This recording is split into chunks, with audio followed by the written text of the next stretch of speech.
Hey everybody, Dawn Zoldi here. Welcome back to your Dawn of Drones podcast. I'm so excited to end this month. I can't believe we're ending the month of August already with an incredible individual, a wonderful organization, and a Volatus Above and Beyond guest today. So we've got with us here Dr. LaQuata Sumter. She is the CEO of Focusing on Me and Steam Through Drones. We're going to talk about both organizations, and it is so wonderful to have you on the show today, LaQuata. Thank you for the opportunity, Don. Yeah, absolutely. And again, this is a Volatus Above and Beyond series. Volatus has graciously sponsored a whole host of organizations and companies across this entire year. And LaQuata's presence wouldn't be possible without them. So thank you, Volatus, and of course, Unmanned Safety Institute or USI for sponsoring this month dedicated to building program success. And when we think about building program success for this industry, we cannot have a successful industry without an inspired, a prepared future workforce. And that's what LaQuata has really made her mission statement and dedicated her organizations to. So thank you for everything you do, LaQuata. And for those that don't know, she's an icon in the industry at this point, but there might be a handful of people out there listening that don't know you yet. So can you tell them a little bit about yourself? Well, I'm Dr. LaQuata Sumter. I have a doctorate from the University of North Texas. Finished about a year ago. Woohoo! Finished dissertation. My research was basically on the acceptance of technology and the online environment. So I spend a lot of time on actually researching people's acceptance of technology, and so that goes into drones as well as teaching our children about drone technology. But I've spent about 20 years in the IT field, from teaching electrical and computer engineering to computer information systems as well.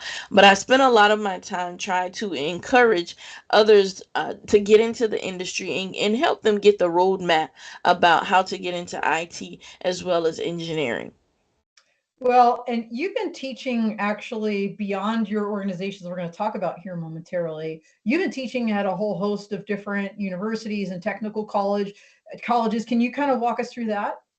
Yes, I started teaching out at Albany Technical College in computer information systems, and then transitioned to a full professor at DeVry University in the College of Engineering. So that's where I spend a lot of my time now, in the College of Engineering at DeVry University. Well, awesome. And for those out there that aren't in academia, PhD is a huge deal. So, congratulations again on that. You've taken your passion for technology, your experience in education, and combined them into these two organizations. So, let's first talk about Focusing on Me, which I think is that your 501c3 nonprofit? That is the nonprofit. Focusing on Me was originally developed or thought about or transformed or came about in fall of 2017, and it was at a moment where I was sitting in my office and I was like, what am I doing? It just seems like everything was all over the place, and I was like, focusing on me. I need to focus on me, because I was out there helping everybody else, but there was no focus on me. And I was like, I wonder how many people actually work with everybody else, save everybody else, give out to everybody else, but don't take the time to focus on themselves. So focusing on me came about from that moment, and I developed shirts that focusing on me, giving that momentum. It's a movement of focusing on me. So I've had great experiences with helping individuals focus on themselves. But under the umbrella of focusing on me, it also includes education. It also includes career advancement. It includes financial wealth. It includes health as well. So in the education arena is where I found the STEAM through Drones umbrella. And the STEAM through Drones umbrella was where I found that we could teach the next generation of next generations of engineers, technologists, scientists. We could teach them about the drone industry through stuff that they already use and stuff that they already know about. Well, first of all, I got to say, I love what you're doing. I love the holistic approach. And Kay Cruz out there is agreeing, one of our super fans, great observations. I love that you've included kind of nutrition and this idea of wellness as part of your mission, is because so many people, including people like us, LaQuata, right? They get focused on their career or what it is they're doing, and what's the thing you put last? It's yourself, and It's, especially your health. And yep, so that's amazing. But so STEAM through drones, and now I probably most people know what STEAM is, but I'm an acronym. I focus on acronyms a lot because being former military, I'm highly sensitized to that. Can you explain what STEAM is for those that might not know that particular acronym? definitely. The science, technology, engineering, arts, and mathematics. And some take the A and make it aviation now. I've been seeing the A used as aviation in STEAM as well. But in our STEAM, it's arts. So accumulating all of the science, technology, engineering, arts, and mathematics, and doing those things, teaching those things or those concepts through drones. Well, and so you talked about your inspiration for this, and STEAM through drones is a big part of that educational effort. You're targeting a very specific group with that effort. Can you tell us a little bit about that? Well, my target group is rural area students, students who may not see drone education or see someone that looks like them in the field, or even think about the science, technology, engineering, arts, and math field. A lot of the students in the rural areas, they hear about STEM and they hear about STEAM, and there is a lot of funding being tunneled into different areas, but we still have schools and organizations that don't have the funding or don't have the knowledge of how to encourage students to get into the fields of science, technology, engineering, and mathematics. Yeah, we've got Latoya Dent out there, by the way, hashtag focusing on me with a little heart. So, hey, Latoya, thanks so much for that love and support. No, absolutely. They're exposing the kids, and look, you and I talk about this all the time. We're both active in Women in Drones. I think that's actually how you and I met initially. And something Sharon Rossmark says all the time that I love, if you can see me, you can be me. Be me. Mm-hmm. And I know that that's a big part of what you do is putting yourself out there, not just on a show like this, but on a daily basis through your workshops, through the camps that you participate in and whatnot, to be that presence for kids to inspire them. Definitely, representation counts. Yeah, absolutely, absolutely. So, let's talk about the different programs and the ages and how you do what you do primarily with STEAM through drones. So let's first talk about kind of the demographic. You said the rural area are kind of the kids you're trying to target. But what kind of age groups do you work with? Well, I started when I first started this thing out. I started out with second and third graders as well, and tried working with them in summer camps or after school programs. So I've learned the different age groups and what we can introduce to the different age groups. So we can start with our grade second and on up. But it's just the different programs that we offer to the different age groups. So I'm anywhere in the K through 12. I focus a lot of my attention in the K through 8 so that we are exposing them at an early age. No, I think that's great because there's a lot of amazing programs. I mean, USI is a great example, right? Where they're focusing more on those kind of a little bit middle school, but high school, college age for sure. even those transitioning careers, military veterans that are looking for that next move, etc. I think exposing kids to this technology when they're super young is really key to inspiring the workforce that we need. So that's got to be hard because do you ever meet Megan Salter? Yes, Okay, yes. so Megan was a Woman to Watch award recipient when I received my award in 2019. And she was one of the first people I ever met that was doing this K through 8 curriculum. And she's out of West Virginia. I think you're in South Carolina, is that right? I'm in Georgia and from South Carolina. Okay, you're from South Carolina, you're physically in Georgia. She's in West Virginia, again, focused on the rural, kind of children. How hard was it for you to find or create curriculum for that age group? Well, getting started, it was very difficult because when we got started, I got started back in 2018, 2019, with the summer camps, and at that point, it was like, okay, there is nothing out here. When I've been teaching electrical and computer engineering and computer information systems, and typically you can find books, you can find lesson plans that are already done, you can find all these different things that you can, fix or make comfortable for your students. And there was really nothing out there for the age groups of K through 12.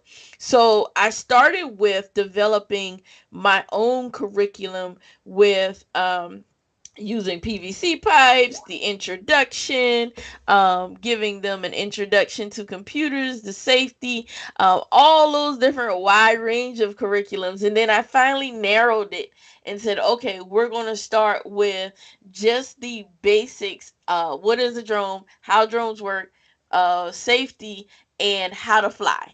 That's what we started with. So we started with that and started building. But then there are some others that continue to get into the industry and started developing curriculum, and we'll get into those curriculums as well. Yeah, so we have a picture up right now. I remember in Clubhouse. And by the way, everybody, if you missed LaQuata's Clubhouse with Maggie Schuster last Thursday, go back and listen to that on demand. Absolutely amazing show. I know you talked about, when you design these things, and when students or when teachers come to you, when parents come to you, you have a series of questions you ask them. And I look at this picture with kids tinkering around with electronics. What are some of those things that you think about when you design a program uh, for students? Whether it's working with teachers or working, with camp groups or other organizations. Well, some of the one of the main questions that I start with is, what is the primary goal of the drone education program? Are we looking at career preparation, hobbyist, STEM education? What specific skills or knowledge would we like our participants to gain from the program? And then who's the target audience? Because we talked about audience and we talked about the children in the rural areas, but different age groups require different things, and even students have different learning styles. So sometimes we have to develop the programs and use the programs depending on the students' learning styles, and even with the students, artistic students or student with learning disabilities, you have to actually build the programs to cover their needs as well. And then, does the teacher or the school or organization already know what type of curriculum they would like to cover, such as drone technology, such as building, flight operations, safety? Do they already know what they want to cover? And then who's going to teach it? Do we have actual expertise of a teacher who has drone understanding, or do we have a teacher that just knows math and science, and we have to teach them the rules and regulations and the safety of the FAA before we give them a drone program and they go fly drones out, just flying drones out. And then we want to make sure too that we know the type of equipment that we want to use. What type of equipment are we looking at? Are we looking at small drones, big drones? Are we looking at building the drones, or are we just looking at introducing the students to the drones as well? Well, that is an awesome checklist. If y'all didn't write that down, you go back and watch this on replay because you can get a transcript off of YouTube, and now you've got your checklist. So there you go, LaQuata. And by the way, Connie Smith is out there, one of our former guests from gosh, she has her own company. I just talked about it the other day. TS Aerial Imaging, I think, and also Flying Lines. So, hey, Tani, and she says, thank you for addressing the void. You said something on Clubhouse that really resonated with me, LaQuata. I think it was like you're talking about when a parent calls you. You ask that parent, well, what does your son or daughter care about?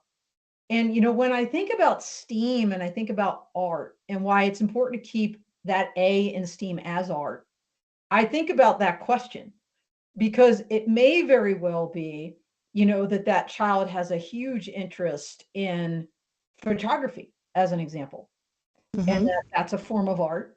And then you can kind of, right, tailor The the program. teaching and the program to that interest to get them excited about it. Exactly. So when we talk about parents, and I have them come up to me all the time. What can I get my child to start doing to get into this, or what I can get them to get into the industry? And I say, what do they like to do? Do they like to just play games, video games? And it's like, oh yeah, they stay on the video games. Okay, well you might want to look at drone racing because that's the hand-eye coordination that they already use that in gaming. They may want to get into drone soccer because it sounds like they're very competitive. So you pick out the topics and they say, oh, well, they like taking things apart and putting it back together. Oh, that's definitely building drones and understanding the engineering of drones and figuring out how drones actually work. Let's get them to actually building a drone and knowing how drones work. Yeah, absolutely. Now you have different modalities and ways, and let's just call it events that you plug into. One of them is drone shows. So tell us about this idea of a drone show and what that is. So a drone show is like I got this word from Scott Burrell, and it's called edutainment. It's like education and entertainment. So with the drone shows, it gets the students hype. I get them hype. I tell them what drones are, how drones are used. I tell them about the different careers that are available, and that's the beginning of all the drone shows. But there are different levels to the drone shows. If the schools or organization want the students to be able to fly the micro drones, I let them do a quick little drone race through some obstacles that I give. And then, or we go outside. We can actually go outside and do a drone education demo with the bigger drones, with the Maverick, the Inspire, and the Phantom 4. I let the students get the controls, and then I also have on the screen, they can actually see what the drone is seeing. And a lot of them I show. I said, well, this is how a drone inspection of a roof would look like, and then I fly the drone around the school's roof, and they're looking at the screen, and they're getting that ooh and ah. So that's what we are looking for in the drone education shows. It's educating them about what drones are, how they're used, the safety rules and regulations, and the career opportunities that are available that most of them may not even know that were available. Well, if y'all can't see the passion and excitement in this woman's face, you're watching a different show, and it's so obvious how much you love what you do. LaQuata, I was just thinking, you mentioned drone soccer, and seeing, like, if you can see me, you can be me, but seeing is also believing in general. Because I remember my son Reese was a referee when they had the games here, the state games for U.S. drone soccer, and he sat down on a chair with his, I think it was his Mavic, and he flew it indoors right over the drone soccer cage to film that for for the drone soccer guys to use later. But you had to see the little crowd of kids that gathered around him looking at his screen while he was flying that other drone over the drone soccer balls and the drone. And they were just so excited. I took a picture of it because it was like priceless, right? And so getting people excited by that hands on, I think is so key. Whether, watching someone do it is one thing, like your show, your Mhm. edutainment, to actually get their hands on a controller, amazing. So you talked about camps, and I want to digress for a second, talk about the camps, because some great questions in Clubhouse about this. You don't put on your own camps per se, but you're available to plug into anybody's camp. Tell us about that. Yeah, I like to plug into others' camps because they already have the children. Yeah. In a lot of camps are looking for activities. They're looking for things for the children to do. So I plug into those camps and I say, hey, would you like me to bring drones to your camp? And then some of them come to me and say, can you bring drones to our camp? I definitely can. What are you looking for your students to do in the camp? We go back to those series of questions and asking them what they want to do. So then I can identify what to bring to the summer camps. For example, our Drone Legends by Scott Burrell. That curriculum, he's put time and effort into that curriculum, and I go and I put that into camps, and that program allows me to do various different things, and then they can actually get the hands-on experience like they are actually working with a drone company, because they get to do shark watches, they get to do missions for fighting fires. They get to do challenges where they're looking up inspecting houses as well. So that's one of the things that I bring into to the drone camps. They get a flight training, so they get to learn how to control the drones and how to maneuver around certain obstacles as well. And then after Drone Legends, we may want to get into mapping, and I may use she maps for our mapping curriculum to go into schools and do drone education as well. And then we would go. I use another curriculum called drone cadets as well. Drone cadets has series of missions and challenges where the students actually get to run through different obstacles. You give them that introduction. And my friend Tony, he has a drone a pen a drone safety bear called Panda, and he's actually shows the panda, and he's talking about safety. So I could use that to talk about safety and walk them through drone safety as well. Yes, my guy Tony Reed is definitely a cool guy. That's my I love guy. Tony. Tony was on this show. Tony was on this show last summer, LaQuata. In fact, it might have been this very month a year ago, talking about drone cadets. If I recall correctly, he was in his car. Like he was, I think he was in his car, and That's I think Henze Gustav might have been in the show with him last year. Who does their kind of metaverse stuff, and they've yes. done some wild. They're doing drone shows now, light shows now. Man, they have a whole lot more energy than I do. So if it's a drone show that people really want entertainment, I'm calling Tony and I'm calling Henze, because those guys will come out and really entertain the children and get them wild and get them excited. I'm trying to get the drone light show down to the south sometime early next year as well. They So the curriculums are out there that are allowing us now the opportunity to go out to the schools and go out to do the summer camps, after school programs, and even organizations like the Girl Scouts and Boy Scouts and Boys and Girls Club, and even fraternities and sororities. They've had us out to do pop-up shows and pop-up education shows as well with them. Yeah, I was gonna say, drone delivery beers for the Yes. fraternity. I would have loved that. But no, seriously, K Cruz has preempted us all and said, "Where do I donate?" We were going to talk about that because you've got some campaigns going on. So let's talk about your ongoing campaign called "100 Drones for 100 Teachers." 100 drones for 100 teachers is to get drones to our teachers who can't afford to purchase drones and purchase curriculums. I actually just got a donation of parrot drones in Wow. this week. week. And I'm looking to get those out with a copy of my droneology book and some assessments. And that gives them the introduction to drones. And then we could branch the schools into bigger curriculums at a later date.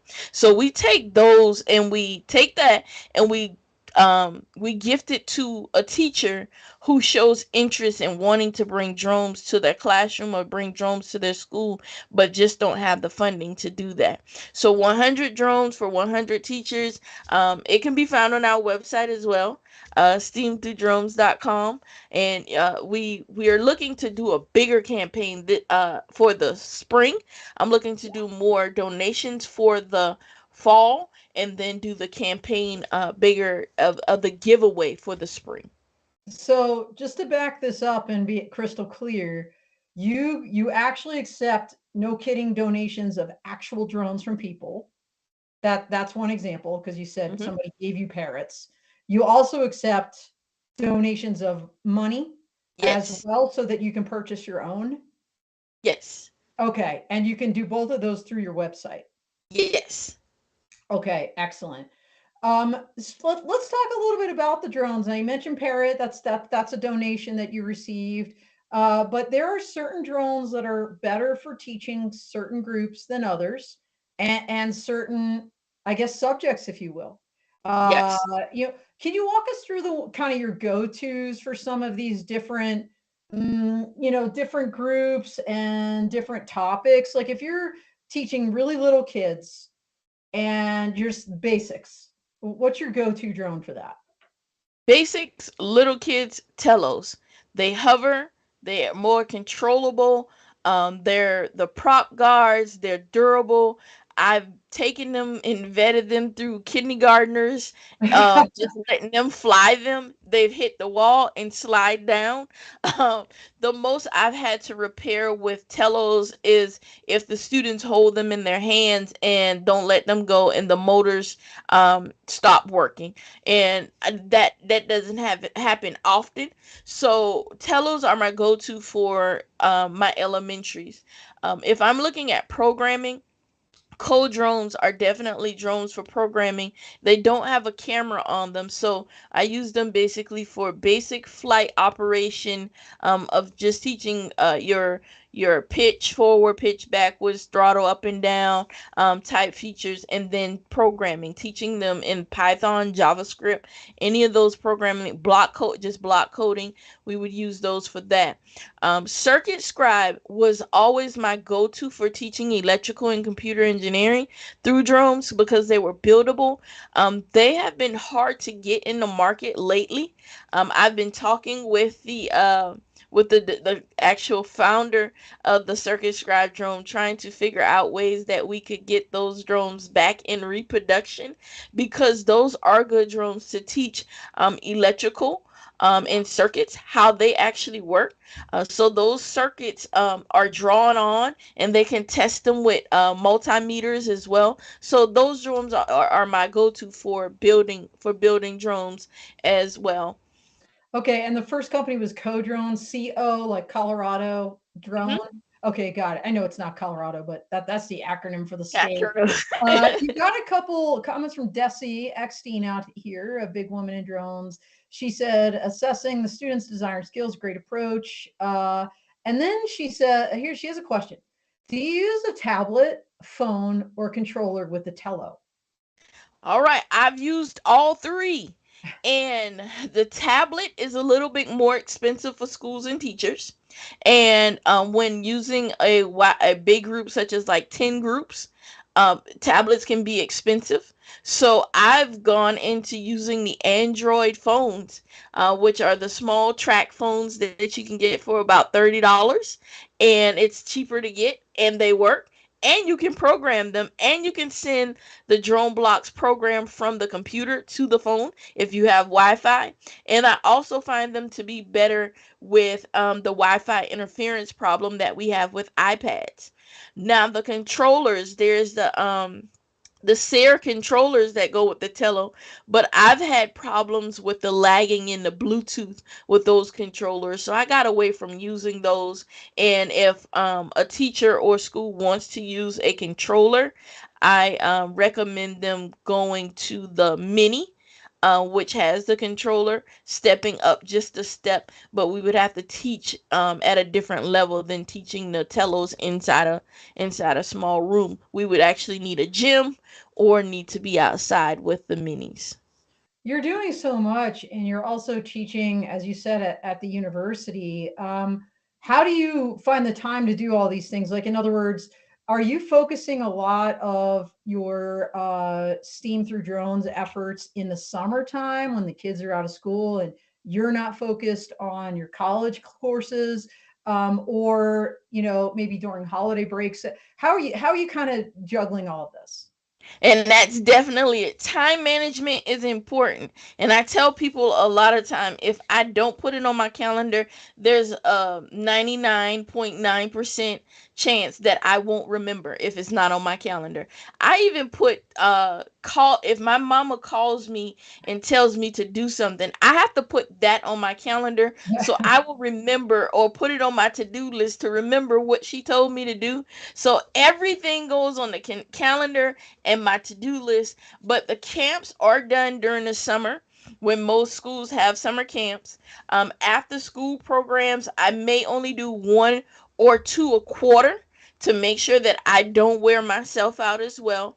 And for drone education shows, I try to do those at least only about three a quarter as well, so that I don't wear myself out. So if I have three drone education shows, I may not do an after school program that quarter because I already have I already have some commitments. So and if I have after school programs, and if the after school program is a week long after school program, I typically may not take anything else that quarter because now I got to focus on some other stuff as well. So I try not to wear myself out, and I've been I'll say blessed with some great partners in different areas, and learning different individuals that are interested in drone education and teaching children about drone education, such as Tony Reed, Henze, Sam Scully, Ashley Cooper, all of these individuals. So if I get an invite for all these different areas, I call them up. Hey, there's an invite in New York for this event at this time. Can you handle it? Can your team get to it? And if they can get to it, they get to it and handle it. So we don't really wear ourselves out, but we have a awesome team, awesome partnerships with individuals that will go out and do it. Like Scott Burrell called me last week, and Yeah. he had an event in North Carolina. I was in South Carolina. He's like, "Can you go to this event in North Carolina?" Sure, I'm right here. I got time.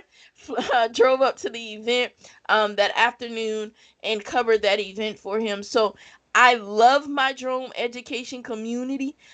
They're so supportive, and we definitely look out and work well together and support each other in the different events. So that's how I get to all of them.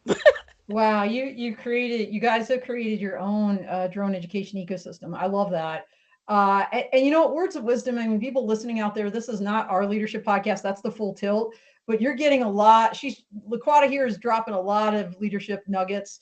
I love your comment about I only do this much because I'm not going to wear myself out.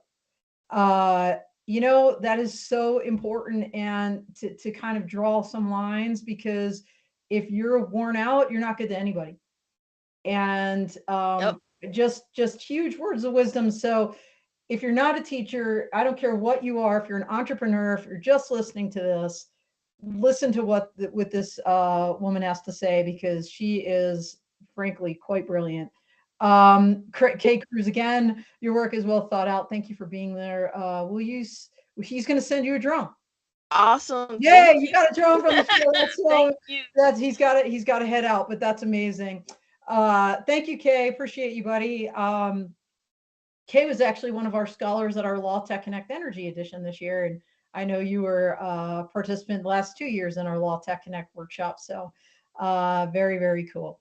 All right, so we're about 10 minutes out. Still lots more to cover. I want to make sure we cover everything that you want to talk about. So let's talk about kind of what you have coming up. because you've done so much. What's on the horizon for Steam through drones? One of the main things I want to focus on Steam through drones is being able to reach more students, being able to reach more teachers. So, from professional development for teachers and even for teaching teachers how to put drones into their classroom. So, the 100 drones for 100 teachers is definitely a major campaign that we're focusing on, as well as building other partnerships with drone actual drone companies, and being able to get them to understand how important educating early and supporting educating our children early is for the longevity of their companies, because if we don't have anybody trained, they don't have anybody working. So getting them to understand that and getting their support and helping us to educate our students as well is where I'm focusing most of my time now. I'm definitely headed to commercial UAV, and then headed to some other conferences, waiting on confirmations from other conferences to present in the education arena. But as I said, trying to get out to more teachers, getting out to more administrators, letting them know about drones in education and how drones can work in education.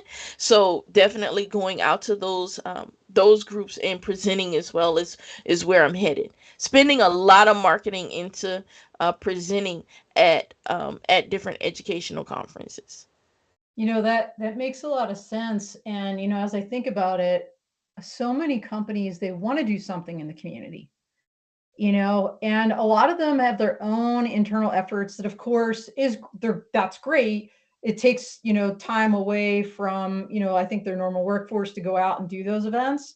If they could collaborate with you, even if they just send one person or give you their swag, their logo, you're like, hey, I'm here on behalf of company X to show you this is what the drone world can be. Man, that would be a great way to outsource it through an expert like you, LaQuata. I mean, that's actually a Right. brilliant model. You should. I'm excited to see what comes of that because and frankly, if I was a company and I was listening right now and I had this heart for community engagement, I think I'd be picking up the phone and calling you and saying, how can we do something about this? Really cool. Andy Nemechek is out there saying, I'm interested in more information on my service disabled veteran business, working with veterans and their families. I'm a drone in agriculture, very informative. I'll be reaching out. Okay, so Andy is going to be reaching out. I guess he Awesome. works with a lot of disabled veterans, and I know you talked with Maggie about this. Maggie is working with autistic students. This idea of other abled students and enabling them.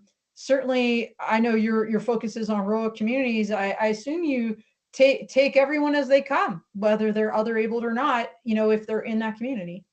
Right, definitely. If we can support them, or find one thing about Steam through Drones is my mission is to find resources or provide individuals with resources that want to learn about the drone industry. So when they come, I ask those questions, ask different questions, and then I can point them in the direction that they need to go in. Even with if I know that I don't specialize in learning disabilities, but I know others who do, and point them in those right directions and actually can work them through. And even with disabled vets, I know Sam Scully does a lot of work with vets and drones. So definitely reach out, Andy. We'll talk and see where I need to point you in the right direction of those individuals in the industry working in the field that you're working in. That is so awesome. So let's, we're in August. We're already kind of in quarter 3. As we think about this year, before we know it, we're going to blink. This whole big conference season will be over, and then we'll be looking at the holidays in 2024. As you look into the new year, what are some of your aspirations? My aspirations is to be able to obtain funding to go out to schools and go out to organizations that I would not be able to reach based off of location or based off of funding. That's excellent. And once again, we put your website up. I know Kay had asked for that. That is one way. How else can like people reach out to you, LaQuata? I'm all over social media. And Steam Through Drones is on social media as well. And you can find me, Dr. LaQuata Sumter, on LinkedIn and Facebook as well. So reach out. And you can email, you can send from my website. There's my phone number. You can give me a call, and we can find or help support you, or figure out how you can help support us. That's perfect. I was just going to ask you the flip side of that, which you answered, which is if I was a teacher, if I was the Girl Scouts, if I was another organization that wanted to have you come to my camp or do something like this, same, they would just reach out to you directly. Yep, just reach out, and we there's a contact form on the website. Fill out the contact form. We will reach out, find out what dates, what event, or what activity you would like for us to participate in, and we'll come on out or get somebody out there. I know you're going to be at Commercial UAV, but between now and the end of the year, like what kind of events do you have going on in the schools or, with other organizations through the end of this year? Well, I'll make this announcement. I have a keynote for for an event on STEM Day for November 8th, for K through 5. So when the ink settles on that paper, I'll be sure to put up that announcement on where it's going to be and how we're going to support STEM and STEAM Day for November 8th, 2023. Okay, write that down. So I didn't even know there was a STEM or STEAM day like on Yep, November 8th. November So 8th. you heard it here, everybody. And LaQuata, every year the FAA does some kind of a safety week or safety day. I haven't heard if they're going to have something this fall. I think they had one earlier, like in June or something. With Um, Yeah, what they've been doing now is they've been breaking it up into droning on events in different regions. So yeah. I've been participating in some of those in the different regions, done a couple of presentations at those two as well. Okay, got it. Got it. Very good. Very good. So, all right, big announcement November 8th. Check it out. Make sure you're following LaQuata. If you're not yet, you should be now. And what else, LaQuata, as we kind of round out the show? We got about 3 minutes left, roughly. Uh, how do you want to conclude? What do you want to share with people before we close out? Well, I want to make sure that others know that educating early is definitely important. Oh, let me give a shout out real quick before we end. Latoya Den is actually my first cousin. Jeremiah is her son. Hi, nephew. And he's been getting into. I've had him flying the telos a couple of times. His first drone, he lost it in a tree. Where you gotta give him a little Hey, bit it more. happens. We get them a little bit more education in it. But I definitely want companies and organizations to know the importance of educating children early in the industry, getting them interested in what they would like to do or what they would like to be in growing up. And then I would like to also talk about not stereotyping and telling girls that they can't do STEM and STEAM because they can. We definitely can be engineers. We can be pilots. We can be mechanics. We can be those things. We can be programmers. So, encouraging young girls and encouraging students in rural areas that that area where they are is not the limit, because I've definitely come out of a small rural area, mother with just a high school diploma, and my father not even finishing middle school. So, and I have a doctorate degree. I said that I have a degree for every person in my immediate family. So you are able to progress. You are able to be who you think or want to be. It's just a matter of putting in the work, put in the time, and speak to those who've already done what you're doing.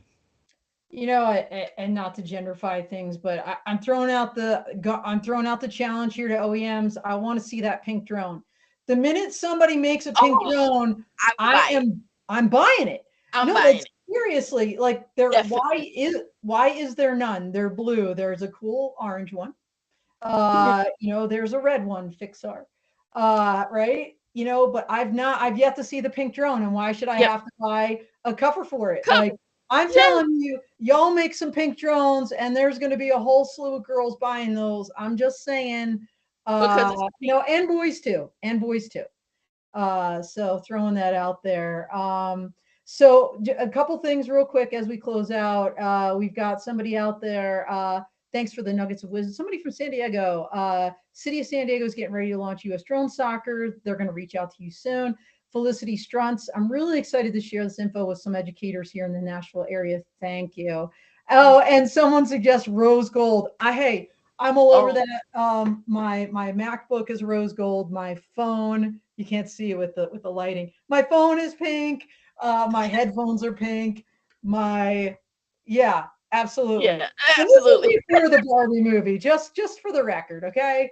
So anyway, very good. Well, everybody, we are at time. So LaQuata, any last comments? That's all.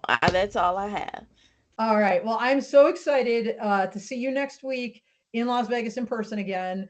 Everybody, if you haven't signed up for my happy hour on Monday, LaQuata will be there. I will be there, 7 to 9 at Carnival Court. Hope to see you all there. Register, go to the front page of my website, P3 Tech Consulting. That's a wrap. We are out here.